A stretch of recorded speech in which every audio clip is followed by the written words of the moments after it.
Dans ce troisième module, on termine l'introduction euh, par quelque chose qu'on avait envie de partager avec vous avant d'entamer vraiment le cœur du sujet, qui sont voilà, des choses qui nous tiennent à cœur et des mythes qu'on a envie de briser, parce que c'est des choses qu'on entend et qui reviennent très souvent parmi les échanges qu'on a avec nos étudiants. Et, euh, et on se met vraiment un point d'honneur à aborder ces thématiques-là avant toute chose, avant de rentrer dans le vif du sujet avec vous. Alors, ce cours combat donc des grands mythes. Un vrai combat, c'est un combat un peu geek. Alors, le premier grand mythe sur lequel on aimerait s'attarder un peu, c'est d'entendre que si je bosse bien, hein, et Salvatore, tu vas réagir à moi qui vais te balancer ces grandes phrases qu'on entend, si je bosse bien, donc je vais m'en sortir, ou bien, alternative, si je bosse bien, de toute façon, mon client sera satisfait. Qu'est-ce que tu en penses? Ben oui, ça revient dans les poncifs dont on parlait dans le travail qu'on demande de réaliser. C'est qu'on entend souvent dire des professionnels qui ont travaillé pour patron pendant quelques années se disent: «Ah, je suis sûr de la qualité de mon travail». Le problème, c'est que dire que on a un bon travail, ben, ça suppose que n'importe qui est à même de le juger et a fortiori les clients. Or, bah, si un client est à même de juger mon travail, c'est qu'il m'a déjà consommé. Or, c'est pas le cas. Et donc simplement dire, «Je suis tellement extraordinaire, je travaille tellement bien, que l'aura que je dégage va être tellement énorme que je vais ramener du travail juste par ça», c'est une fausse croyance. Ça Et n'arrivera pas. techniquement, un client, s'il est vraiment capable de me juger à 100%, c'est qu'il sait faire le job sans moi. Donc, pourquoi est-ce qu'il me consomme? C'est aussi une autre question. Est-ce que vraiment un client peut me juger et juger l'entièreté de la qualité de mon travail? Quels critères le client va-t-il utiliser pour me juger? Et alors souvent on entend dire en corollaire de ça, bah, le bouche à oreille. Il ne faut pas oublier une chose et j'invite, tous les étudiants à faire ce petit exercice. C'est simplement sur Facebook, ceux qui ont un compte Facebook, c'est demander à un de ses amis de faire une vraie recommandation pour chercher un artisan du métier que vous exercez. Donc si par exemple vous êtes électricien, vous demandez à un ami: «Ben tiens, cherche recommandation électricien» et vous allez voir si votre nom sort. Si votre nom ne sort pas, bah, vous vous direz: «Tiens, sur les amis proches, le bouche à oreille, ben, en fait, pas trop». Donc, c'est bien de dire: «Ah ouais, le bouche à oreille, moi, on me cite». Bah oui, on vous connaît peut-être comme un professionnel, mais est-ce qu'on vous apprécie, votre paire de manches? Est-ce qu'on sait qu'on peut vous consommer? Est-ce qu'on pense à vous directement? Est-ce qu'on pense à vous, mais en même temps, on pense à quelqu'un d'autre qui a une meilleure aura que vous? Bref, c'est assez complexe le bouche à oreille et il suffit pas de dire: «Ouais, le bouche à oreille, ça fait tout, moi, on me connaît», bah, oui et non. On peut vous connaître et pas vous choisir. On peut vous connaître et pas avoir besoin de vous. Et quand on dit consommation, la question c'est aussi à quel prix? Oui. Quand je vois beaucoup d'étudiants faire des études de marché pour leur travail de fin d'études ou pour des projets d'entrepreneuriat qu'ils mènent, la question typique qu'on va retrouver dans ces études de marché, c'est ah ben voilà, on a une super idée, on va faire un fruit bowl, hein, donc un bol avec des fruits un peu exotiques, et puis un coulis, et puis un peu de crunchy, un topping. Est-ce que s'il y avait ça dans votre quartier, vous seriez prêt à consommer? Ben, il n'y a pas grand monde qui se dirait, sauf les gens qui sont allergiques ou qui trouvent ça vraiment dégueu, mais sinon les gens a priori vont plutôt te dire ouais, ouais, mais il faut bien mettre ça avec accolé à cette information-là, le ouais, mais vous seriez prêt à le consommer pour 6,50 € ce bol de fruits avec du coulis et un topping? Ah ouais, non, ok, d'accord, ouais, parce qu'il faut claquer plus de 5 boules en fait. Donc, ah, ok. Et très souvent, quand on se pose la question de ouais, mais recommander, est-ce que je suis recommandé? Et j'aime bien ce que tu as dit, Salvatore, c'est-à-dire est-ce que je suis commandé? Est-ce qu'on pense à me consommer? Et est-ce qu'on me consomme? Parce que c'est bien d'être recommandé, et c'est bien que les gens nous aiment bien, mais combien de fois on est consommé? Donc, voilà, c'est une phrase typique, mais clairement, c'est pas parce qu'on bosse bien, quand bien même on bosserait bien, qu'on va s'en sortir. Et je dirais même que la plupart des gros bosseurs et des gros artisans qui sont extrêmement bons ne sont pas nécessairement ceux qu'on consomme le plus. Parce que justement, ça peut avoir un effet pervers, c'est de dire, bah, on est tellement bon qu'on refuse de sortir de sa zone de confort, on refuse de sortir de certaines méthodes, et donc finalement, c'est pas l'artisan qui travaille le mieux qui a le plus de commandes. Euh, je, je pourrais vous citer dans l'art sartorial, qui est un art que j'apprends à connaître, donc qui est l'art du vêtement taillé sur mesure. Vous verrez que les plus grands maîtres tailleurs et les plus grandes maisons sont situées, entre autres, en Italie. Il y en a aussi à Savile Row en Angleterre, mais les meilleurs ne sont pas les plus grosses maisons, ce pas ceux qui font le plus de costumes.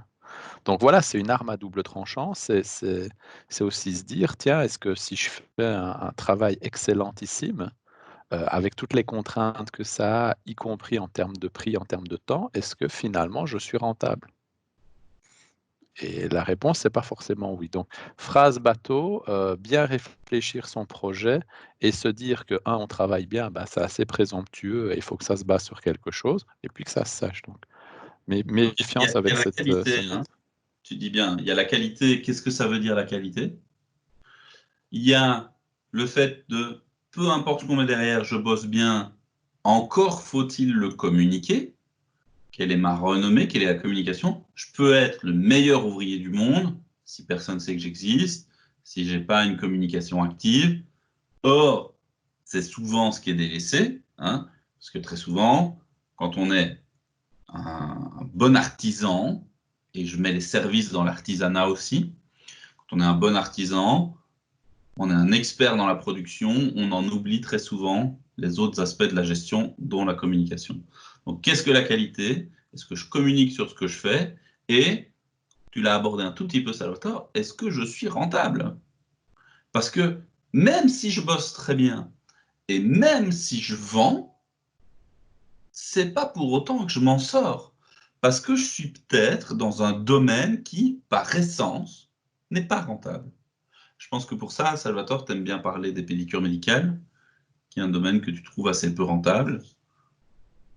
Alors oui, il y a une série de métiers où on a du mal à le croire, on se dit: «Mais non, c'est pas possible». Mais par exemple, on prend les pédicures médicales qui se rendent à domicile, bah, il faut déjà bosser pour faire un nombre suffisant de domiciles. Or, le fait d'être en déplacement consomme du temps. Forcément, si je consomme du temps de déplacement et du temps de prestation, je vais pas, je vais pas pouvoir faire 50 patients par jour. Or, c'est pas parce que je me déplace que le panier de consommation, donc ce qu'on est prêt à me donner, va être suffisant. Et donc, je prends bêtement une pédicure médicale qui va travailler en 10 et 15 euros pour venir rendre un service. Bah, dans le meilleur des cas, si elle arrive à décrocher 10 patients sur toute sa journée, ce qui est déjà beaucoup, bah, elle va faire 200 euros. Quand de 200 euros, on a retiré la TVA, il va rester 170, 180 euros. Et dans ces 180, dans ces 160 euros même, dans ces 160 euros-là, bah, j'ai les frais de carburant, les frais de voiture et mon salaire, bah, c'est pas énorme. Et on parle de 10 clients tous les jours, 220 jours par an. Donc, attention, méfiez-vous. Il en existe, il y en a qui vont vous dire: «Mais si, c'est possible», mais c'est possible dans quelles conditions? Si je dois gagner 2 000 € par mois, net pour pouvoir subvenir aux besoins de ma famille, bah, moi je vous mets au défi de me prouver que c'est possible. J'avais fait le même exercice avec Les éleveurs. les éleveurs canins. Les éleveurs canins, on devait faire un mur de cage et il fallait vraiment s'organiser pour vendre un nombre de chiens, c'était ahurissant. Alors, par rapport à l'activité principale, donc cette conclusion-là, une fois que vous avez fait votre plan financier, elle ne vous dit pas jetez l'éponge, les gars, c'est mort. Elle vous dit en l'état, vous n'êtes pas aussi rentable que ce que vous avez besoin peut-être. Et donc, peut-être que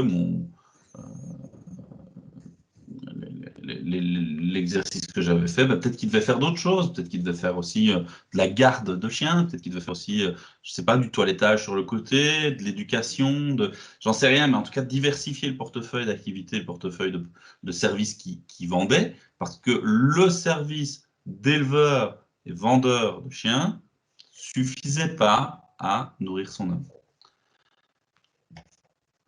Voilà les 3 facteurs. Je pense que qualité, qu'est-ce que c'est, communiquer, et il y a des secteurs qui, par essence, sont plus difficiles que d'autres pour être rentables. Alors, deuxième mythe, je vais d'abord acquérir de l'expérience avant de me lancer. Alors ça aussi, c'est un mythe qu'on rencontre souvent, et d'ailleurs, tu as tendance à dire, et c'est toi que je tiens la phrase, ne pas confondre ancienneté et expérience déjà, parce que beaucoup disent bah, je vais acquérir de l'expérience. On pourrait imaginer la personne qui travaille pour patron et qui fait de la peinture en bâtiment et qui allonge simplement des mètres carrés de blanc dans des nouvelles constructions. Est-ce qu'il a acquis de l'expérience? Bah, il a acquis de l'expérience en peignant du mètre carré de blanc en latex chez des particuliers dans des nouveaux bâtiments. S'il fait ça pendant 3 ans, quelle expérience a-t-il? Est-ce que c'est quelqu'un qui va faire des peintures différentes, custom, qui va faire des plafonnages un petit peu spéciaux? Il faut pas avoir de l'ancienneté et des expériences. L'idéal, c'est d'avoir ça, c'est de faire longtemps différentes choses, d'atteindre différents publics, mais ce sera a priori pas le cas. Donc, attention de vous dire, je prends de l'expérience. C'est qu'est-ce qui va vous permettre de déterminer que vous êtes aguerri? 2, qu'est-ce qui va vous permettre de dire que vous avez des expériences différentes? Vous les avez vécues? Parce qu'a priori, si vous ne voyez pas qu'il y a moyen de faire autre chose, bah, vous ne savez pas qu'il y avait moyen de vivre cette expérience autrement. Ça, c'est aussi important. C'est bien de faire des choses, mais est-ce qu'on les fait bien? C'est pas parce qu'on prend de l'expérience dans le fait de faire des choses qu'on a forcément la meilleure compétence en sortant de cette expérience. Or, et c'est quelque chose qu'on dit souvent, toi et moi, même si on fait des choses et même si on se plante, encore faut-il s'améliorer. Et comment est-ce qu'on s'améliore? Par rapport à du feedback. Un feedback de client, et je me remets en question et je me travaille, mais souvent, quand on dit « je vais d'abord acquérir de l'expérience avant de me lancer », c'est que on espère du feedback et une sorte de coaching d'un mentor. Or, votre mentor, comment est-ce que vous l'évaluez puisque vous-même, vous n'êtes pas expert? Si ça se fait, votre mentor, il est super sympa, il essaye vraiment de vous aider, et c'est peut-être quelqu'un qui bosse correctement, c'est peut-être pas le plus expert. Ou c'est peut-être un expert sur certaines choses, puis pas sur d'autres choses, et comme il est expert sur certaines choses, vous allez prendre pour acquis tout ce qu'il dit, alors qu'en fait, sur d'autres choses, et par exemple, la gestion, je reviens sur ce que je disais, les artisans ne sont pas toujours les meilleurs gestionnaires, et par exemple, vous allez avoir un expert métier qui ne va pas forcément être un expert gestion, et pourtant, comme il est expert métier, on prend tout ce qu'il dit pour argent comptant. Donc, il y a aussi cette question-là, de savoir comment je m'évalue pour savoir que, bah, ok, j'ai atteint le niveau que je veux pour me lancer. Et je vous mets au défi d'arriver à trouver un indicateur qui dit « Ah, voilà, maintenant j'ai atteint le niveau que je voulais pour me lancer. » Exactement.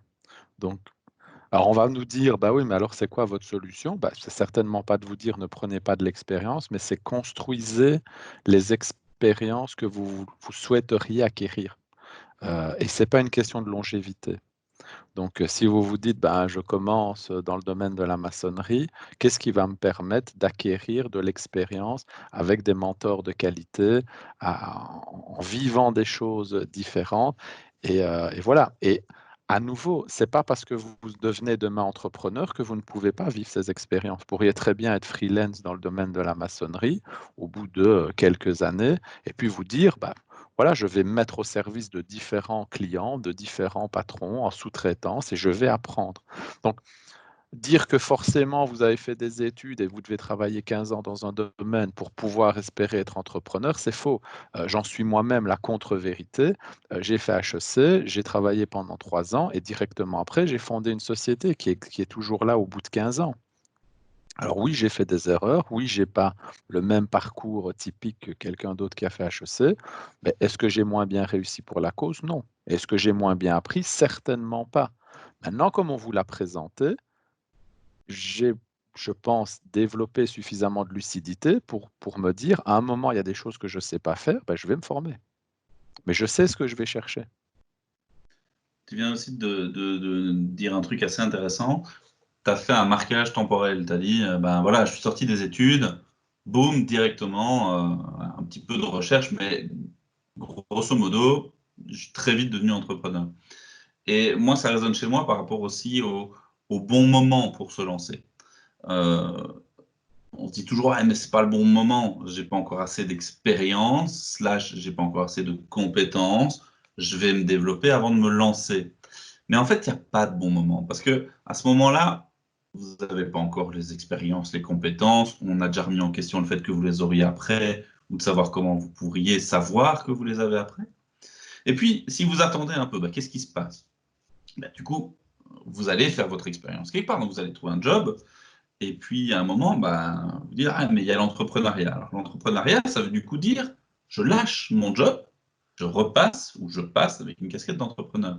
Sauf que plus vous attendez, bah, plus vous êtes sorti des études, donc vous avez peut-être rencontré votre âme sœur, et puis c'est le moment de se marier. Ah oui, mais alors, je ne vais pas prendre de risques maintenant, puisque l'entrepreneuriat par rapport à un contrat salarié est perçu par la plupart des gens comme un risque, on y reviendra. Euh, mais je ne veux donc pas prendre ce risque, tu comprends, je dois garder un salaire fixe pour pouvoir payer ce mariage parce que ma moitié veut un super mariage. Et puis après, ben, après le mariage, on va partir, je sais pas, en voyage de noces, on a toujours besoin d'argent. Et puis la suite logique des choses, on va acheter une maison. Mais alors tu comprends, pour la banque, pour faire l'emprunt, on va pas pouvoir se mettre en difficulté parce que il faut des fiches de paie. Alors que si on est entrepreneur, il faut des avertissements extra drôles sur plusieurs années, c'est compliqué. Donc gardons le salariat.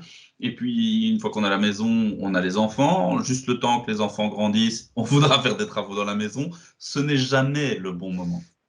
Ce n'est jamais le bon moment pour entreprendre. Finalement, le meilleur moment pour entreprendre, c'est peut-être quand on sort des études. Et c'est ce qui s'est passé quand Salvatore, tu nous as dit, bah voilà, le plan que je vous propose, c'est de devenir indépendant et de devenir freelance. Qu'est-ce que vous en pensez? Et c'est vrai que moi, j'étais salarié. Et donc, je me suis retourné vers mes copains quand même pour dire, bah, les gars, vous en pensez quoi? Parce que bon, ils m'ont dit très justement, mec, t'as pas de femme, t'as pas d'enfant, t'as pas de maison, c'est le meilleur moment pour être dans la merde. Vas-y, tente.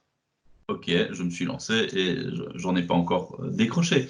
Donc voilà, je crois que en termes de risque, finalement, le risque, il est minimum. Plus tôt on se lance, plus le risque est minimum. Et on en reparlera dans un des articles qui viendra après dans les ressources. Vous verrez que plus tôt vous vous lancez, plus vous avez de temps pour aplanir toutes les bosses et tous les problèmes qui vont évidemment se présenter par la suite. Par la suite. On fait évidemment face à toute une série de soucis. Exactement. Ok, alors, troisième mythe. Hop, j'ai mordu un peu sur le quatrième. Je commence indépendant. Indépendant complémentaire, hein, on entend les deux. Et si ça marche, alors je passe en société. Alors ça aussi, je veux dire, c'est un mythe. On en reviendra dans les questions administratives parce que la question de la complémentarité, on entend beaucoup cette phrase populaire qui est je vais d'abord me chercher un registre de commerce après journée et puis si ça va bien, voilà, je passerai à temps plein ou On fera à un un module principal. complet, hein. On va faire un module complet de comparaison indépendant-société. Et en fait, bah, la question à se poser, c'est est-ce que je choisis vraiment d'être complémentaire? On verra qu'administrativement, en fait, non, pas du tout. Ce qui est déjà problématique dans la conscience populaire, c'est on pense qu'on commence complémentaire et si ça va, ben non, en fait, c'est pas nous qui choisissons. Et puis le si ça marche. Or, faut bien vous dire, et je prends un exemple très concret, je suis maçon et je fais des terrasses après journée et je fais des petites rénovations. Bah, par essence, si je travaille pour patron, j'ai qu'un temps limité à consacrer à mon activité complémentaire et donc il n'arrivera jamais le moment où je vais me dire: «Bah, en travaillant 2 jours semaine et en travaillant tous mes week-ends, j'ai accumulé suffisamment de cash pour me lancer et perdre mon boulot». Non, ça n'arrivera pas. puisque par essence, vous limitez votre temps. Donc, il va bien falloir faire un pas qui est un pas de, comment dire, un pas de je vais devoir prendre un risque.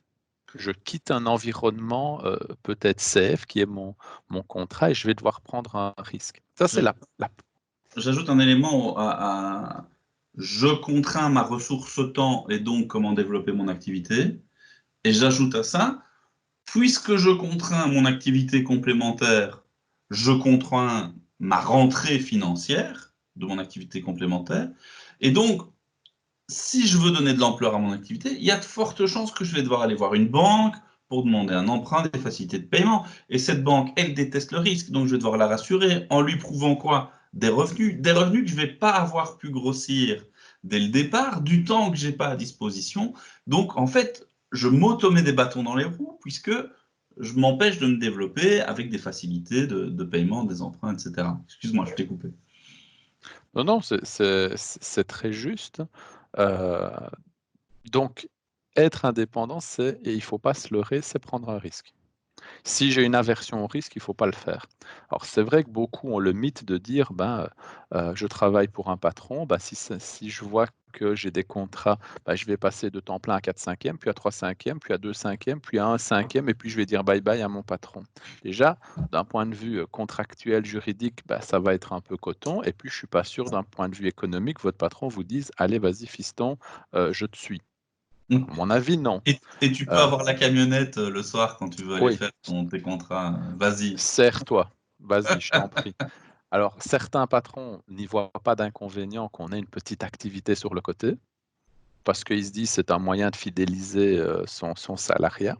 Mais il ne faut pas se leurrer. Ils ne vont pas se dire pique-moi tout mon boulot et puis quand tu seras bien établi, je te laisserai faire. Ça, c'est déjà le premier élément. Et puis, si ça marche, le problème, c'est quoi le, le seuil qui va vous dire si ça marche? C'est un chiffre d'affaires, c'est un seuil de rentabilité, c'est un nombre de clients, un nombre de chantiers.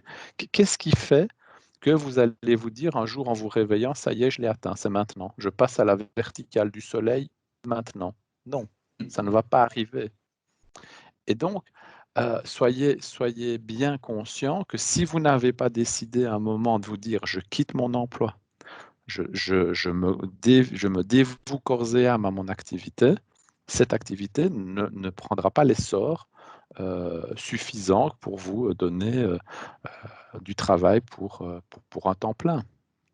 Et puis, il y a une dernière complexité, c'est que si toutefois je décide de passer en société, est-ce que c'est si simple que ça? Comment est-ce que, au moment de passer en société, je vais valoriser le matériel, valoriser le stock?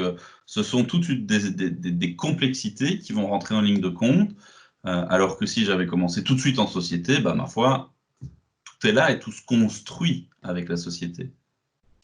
Exactement. Donc ça, on l'a dit, on va dédicacer un point sur la société et sur les aspects administratifs, mais moi, j'enjoins tous ceux qui nous écoutent à bien être méfiants en disant une activité complémentaire, si c'est choisi, pas de problème, en se disant c'est la cerise sur le gâteau, ça me permet de me faire des belles vacances en fin d'année ou de me payer une voiture d'un gabarit un peu plus gros ou que sais-je.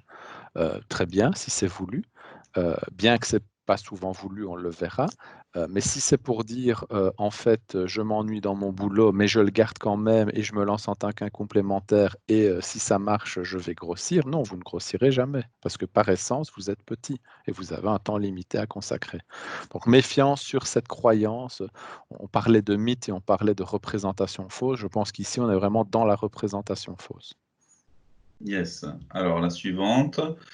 Oui, c'est de dire on se lance, donc c'est normal au début, on n'a pas beaucoup de fonds, et donc pour le début, on bricole un peu, ça nous permet de réduire nos coûts.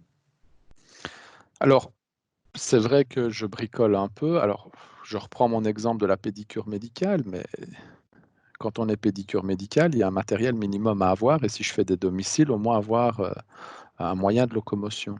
Donc, est-ce que je peux bricoler?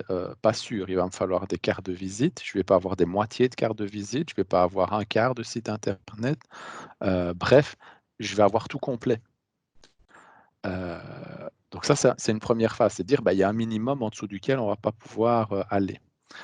Deux, il ne faut pas oublier aussi que la qualité que vous allez montrer dès le début va donner votre positionnement. Je prends un autre exemple, vous êtes menuisier. Les clients que vous allez avoir, et a fortiori, puisque vous êtes friand de ça, le bouche à oreille qui va se construire, il va se construire sur base d'une image que vous allez donner. Alors forcément, si vous arrivez avec une vieille camionnette toute pourrie et des moitiés d'outils, un, ça ne va pas donner confiance à votre client. Deux, vous aurez la réputation du bricoleur, tout simplement. Donc, voilà. Après, je parle par exemple dans le domaine du bâtiment, il y a avoir des outils. Si vous voulez être rentable dans ce que vous faites dans les bâtiments, il n'y a rien à faire. Des bons outils vont vous faire gagner du temps. Alors, si vous êtes avec votre bête foreuse et que vous mettez 3 fois le temps pour percer un béton armé, forcément, ça va être coton. Si vous mettez 3 fois le temps pour placer des portes parce que vous n'avez pas tout ce qu'il faut, vous n'avez pas les étaux, vous n'avez pas l'établi, vous n'avez pas la scie plongeante qu'il faut, vous allez finalement gagner soi-disant du temps, gagner de l'argent, mais en fait, vous allez en perdre parce que vous perdez du temps. Donc, méfiez-vous du démarrage. Quand vous démarrez, la qualité du matériel que vous allez avoir est extrêmement importante parce que ça va être une image que vous allez vous donner. Donc, attention. Tu parles de perte de temps dans la réalisation de la production parce que tu n'as pas le matériel adéquat, mais j'attire aussi votre attention sur quel est mon core business, parce que demain, vous êtes fleuriste. Salvatore, tu disais, on ne peut pas avoir une demi-carte de visite, on ne peut pas avoir un demi-site internet. Je te rejoins bien là-dessus. Par contre, le réflexe que beaucoup vont avoir, c'est « Ouais, mais bon, je vais faire le truc moi-même. » Sur Word, sur PowerPoint, le site internet, je vais aller chercher un format Wix ou peu importe, un truc préfet que je vais remplir et surtout je ne vais pas payer, donc il sera écrit dessus créé sur Wix, machin. Donc la question c'est quelle est l'image de professionnalisme, et tu as posé cette question-là. Et en termes de temps perdu, outre le fait pour les outils de travailler moins vite, il y a aussi la question de, oui, mais si moi, je ne suis pas graphiste, faire une moche carte de visite, ça va donner une moche carte de visite. Et en plus, ça va me prendre du temps. Faire un moche site internet, ça va me donner un moche site internet. Et ça va me prendre du temps. Et tout ce petit temps combiné à gauche, à droite, c'est du temps qui est vital pour le développement de votre activité. Vous n'avez pas le temps de faire autre chose que de gagner de l'argent. Et on le voit dans le recours à des fournisseurs, comme l'infographie, etc. Et on le voit aussi dans le recours à des logiciels.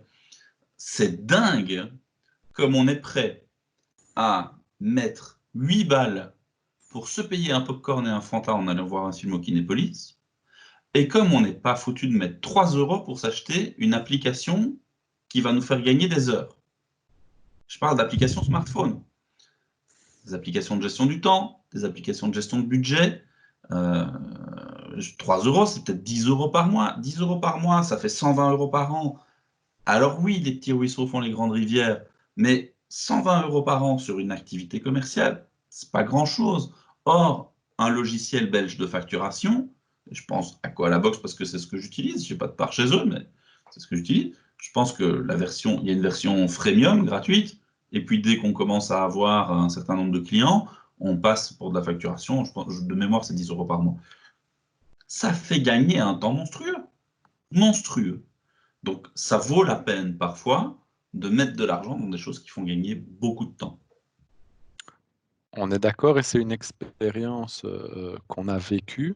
Dans notre première société, dans Access Group, on a essayé de réduire les coûts en n'utilisant pas Microsoft au début, en utilisant OpenOffice, en essayant d'utiliser des CRM gratuits. Et en fait, on a perdu beaucoup, beaucoup de temps, beaucoup d'argent, in fine, parce qu'on on utilisait des outils qui nous contraignaient.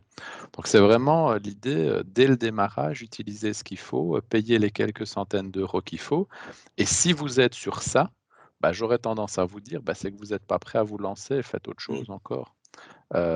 C'est vraiment très important. Alors, un deuxième aspect, et là je vais parler de l'entreprise que je gère pour le moment, qui est la fiduciaire. Bah, on a très tôt investi dans des logiciels de pointe et en ces temps de confinement, alors on va dire, ok, c'est exceptionnel, mais télétravail, travail à distance, on est super content d'avoir fait il y a 18 mois ce changement de cap parce qu'on voit beaucoup de confrères qui rament. Parce que c'est bien beau de dire euh, le, le show must go on chez les comptables, ok, mais encore faut-il techniquement pouvoir le faire. Show must go on, mais comment, où? Est-ce que mes clients peuvent m'envoyer tout en dématérialisé? Est-ce que c'est possible? Est-ce que je vais les traiter? Et je vois beaucoup de mes confrères où c'est pas le cas, où Hmm. ils sont pas du tout à la pointe. Et ça, ben voilà, maintenant, ils ont mis 3, 4 fois le temps pour traiter tout ça. Voilà. Je rajouterai encore un dernier élément. Euh, N'oubliez pas quel est votre cœur de métier. Votre temps d'action, il doit être mis sur votre cœur de métier pour générer du business, pour faire rentrer de l'argent. Et si vous externalisez, c'est-à-dire que vous ne gardez pas au sein des frais des coûts de l'entreprise certaines tâches et que vous externalisez un maximum de tâches, c'est génial pour vous parce que vous transformez des charges fixes en charges variables. Donc, une charge fixe, c'est une charge qui, peu importe mon niveau d'activité, elle est fixe. Typiquement, une charge fixe, c'est un salaire. C'est des grosses charges qui sont fixes. Et si demain j'ai plus de clients, coronavirus, crise, qu'est-ce que je fais? Ben, tout le monde lève la main pour demander du chômage technique, s'il vous plaît, parce qu'on n'a pas les reins assez solides que pour faire face à ces charges fixes aussi importantes par rapport aux rentrées qui viennent plus. Alors que si j'externalise, c'est-à-dire que ce ne sont pas des gens internalisés à mon entreprise qui font des choses, mais des gens externalisés, extérieurs à mon entreprise qui font les choses, c'est un fournisseur. Et demain, j'ai pas d'activité, ben, je dis à mon fournisseur, ce mois-ci, je te commande pas. Et donc, vous diminuez votre risque, parce qu'en fonction de la quantité d'activité, vous pouvez réduire la quantité de coûts, ce qui permet de ne pas vous mettre ou de vous mettre moins dans le rouge. Donc, externaliser un maximum, c'est aussi un conseil élémentaire en entrepreneuriat. Concentrez-vous sur les coûts qui sont liés à votre activité. On a un super exemple aussi avec Access Group à l'époque où on faisait passer des questionnaires et si vous voulez, ils sont lus par une machine automatiquement par lecture optique et elle se base sur une grille qui est imprimée au millimètre. Et nous avions toute la technologie en interne pour imprimer ces feuilles de réponse au millimètre près. C'est une technologie qu'il fallait entretenir, qui prenait de la place. Je pense qu'on payait un local rien que pour entreposer ça. Il fallait entretenir la machine. Ça prenait un temps monstrueux. C'était dégueulasse. Il y avait de l'encre rouge partout en plus. Voilà. Je pense que le collaborateur qui s'occupait de ça, il s'occupait de la lecture optique pendant quoi? Un mi-temps, un tiers-temps. Et après, on a externalisé toute l'impression, on a plus et l'envoi des formulaires. On n'a plus géré que la réception et la correction de ces formulaires-là. Et je pense que je gère 3 sessions d'examen de plein d'écoles différentes par an en peut-être 3 semaines sur l'année. Donc on est passé d'un mi-temps à 3 semaines. Vous imaginez le gain de productivité que c'est et la diminution drastique des charges pour l'entreprise.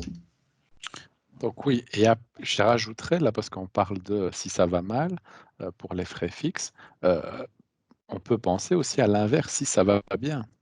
Si mon chiffre augmente, est-ce que je suis prêt à ce que mon chiffre augmente? Donc utiliser des outils qui sont évolutifs, hein, qui permettent de grandir, c'est aussi ça. Je reprends l'exemple de ma fiduciaire. Quand on doit internaliser un collaborateur, donc on engage, ou que ce soit un intérimaire, on a très vite, en 10 minutes de temps, on peut créer l'environnement pour qu'un nouveau collaborateur soit opérationnel.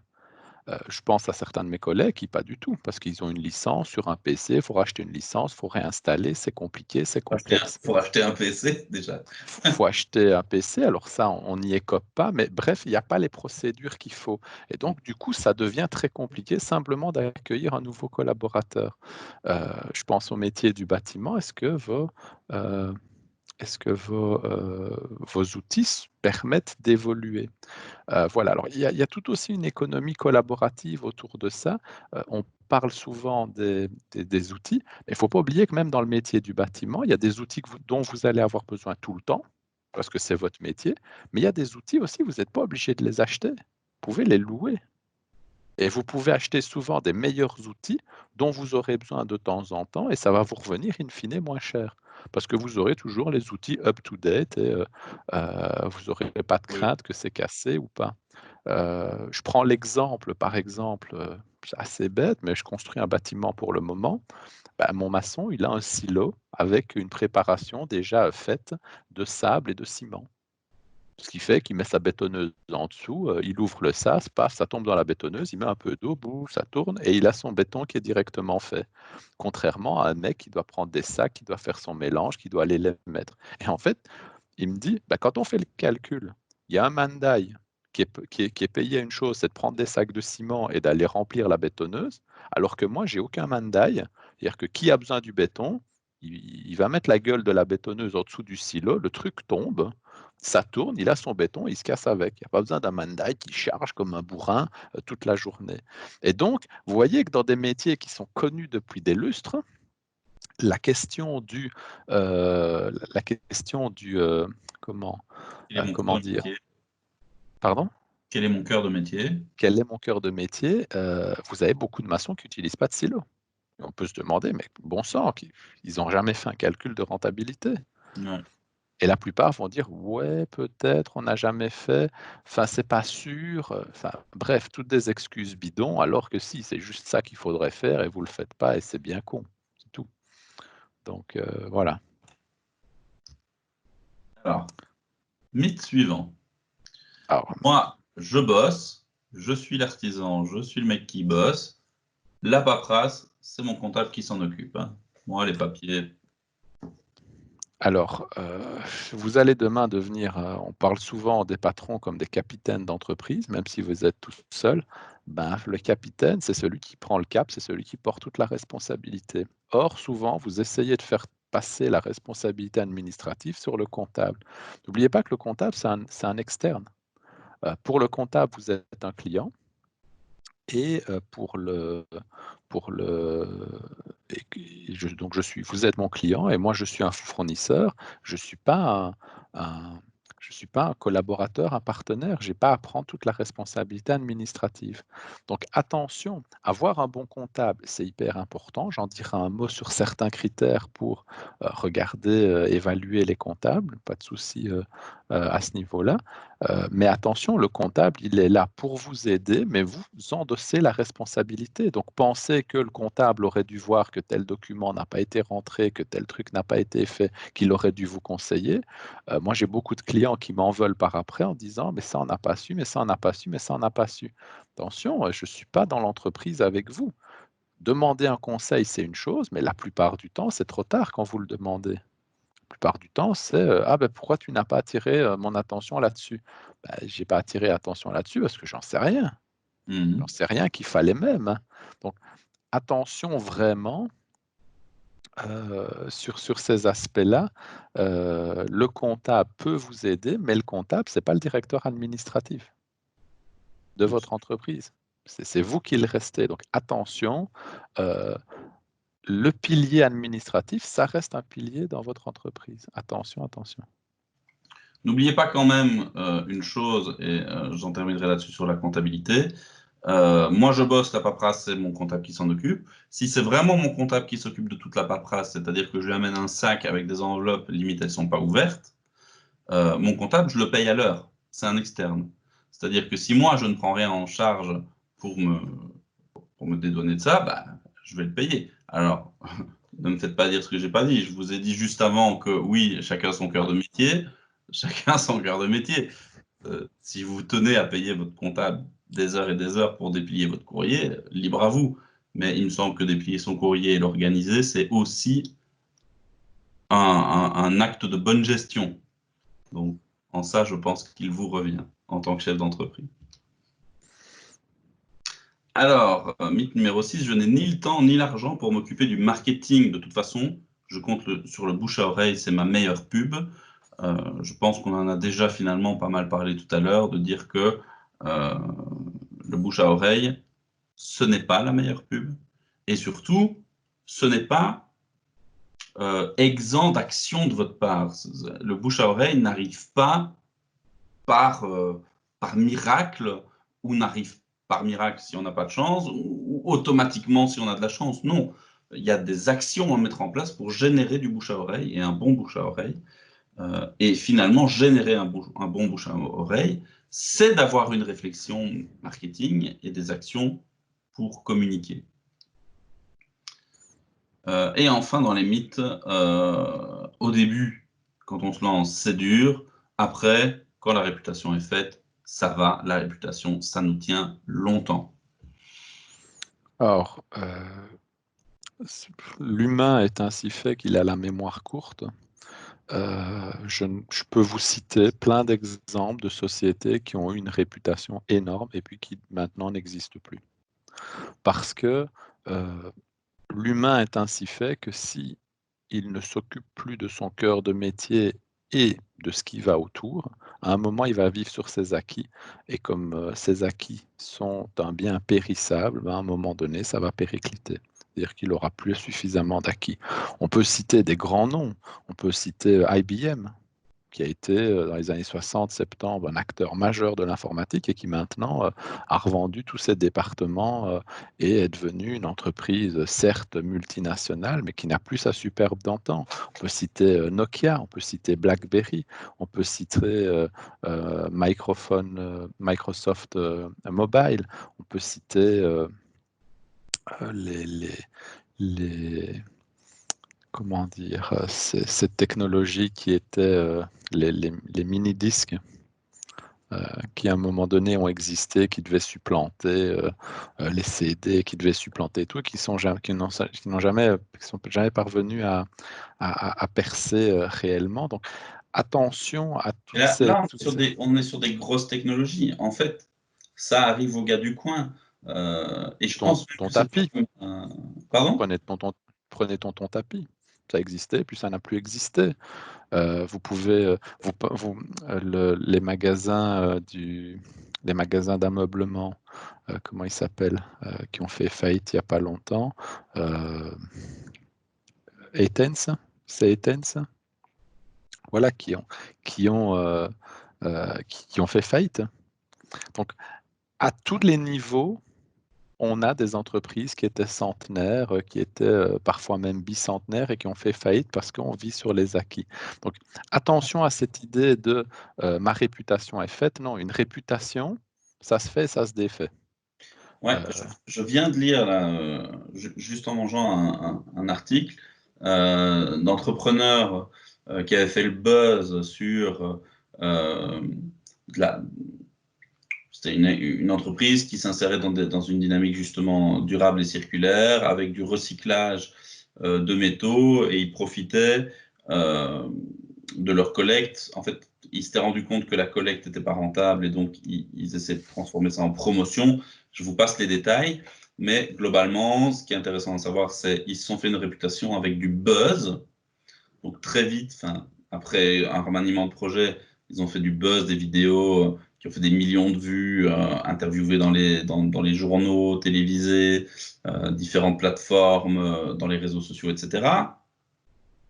Et le carnet de commandes s'est rempli à fond, parce que les gens disent « Ah, génial, une entreprise, écolo, machin, je veux montrer que je travaille dans l'écologie, je vais faire un peu de greenwashing, boum, je lui passe des commandes. » Et en fait, ce qu'ils disent dans l'analyse, ils se sont plantés, ils expliquent, ils font une analyse de ce qui s'est passé, ils disent « Mais en fait, les gens n'étaient pas intéressés par notre produit, ils étaient intéressés par notre renommée, le buzz qu'on faisait autour de l'écologie. Et puis, dès qu'on a arrêté de faire le buzz, on n'a plus une seule commande. » Donc, voilà, à nouveau, la renommée n'a pas tout fait. Mais quand je parlais d'entreprise locale tout à l'heure, Salvatore, je pensais pas genre à des grosses boîtes. Enfin, ça restait une grosse boîte quand même, Tonton Tapis. Mais je pense que c'est toi qui m'a parlé de ce gars-là. Un mec qui travaillait sur chantier, je pense que c'était un peintre, et qui a jamais fait de com parce qu'en fait, son carnet de commandes était toujours rempli des mois à l'avance. Sauf qu'un jour, il a glissé de son échelle, il s'est pété une jambe ou deux, et il a dû s'arrêter de travailler 6-10 mois. Et après, quand il a recommencé, plus rien, plus rien, et Exactement. aucune stratégie de communication mise en place. Comme quoi, Les réputations, ça se défait et ça se fait. Donc, méfiez-vous de vos acquis.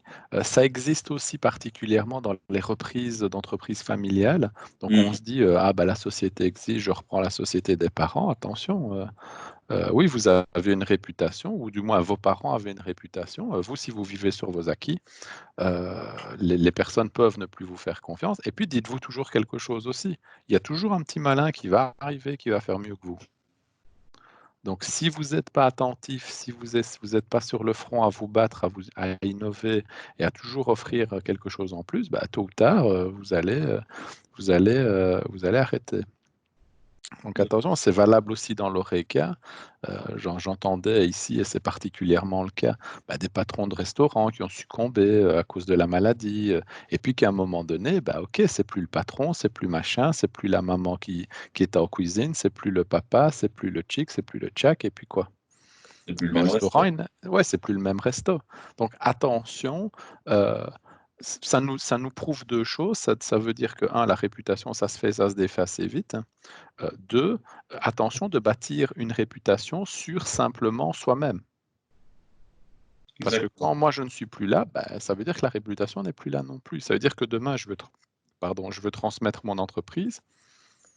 Comment je fais? Parce que je me transmets pas moi-même. C'est une des problématiques qu'on a eues dans Access Group d'ailleurs. Exactement. En fait, Access Group repose sur quoi? Sur ses experts. Vous avez quoi? Vous avez des clients? Oui. En cours? Oui. Est-ce qu'on peut les faire sans vous? Non. Donc en fait, vous nous revendez une entreprise, mais sans vous, on ne saurait pas continuer à animer les clients. Ouais, mais on va vous former. Ouais, mais c'est pas confort. Donc ça ne veut pas dire que c'est impossible. On l'a revendu, Access Group.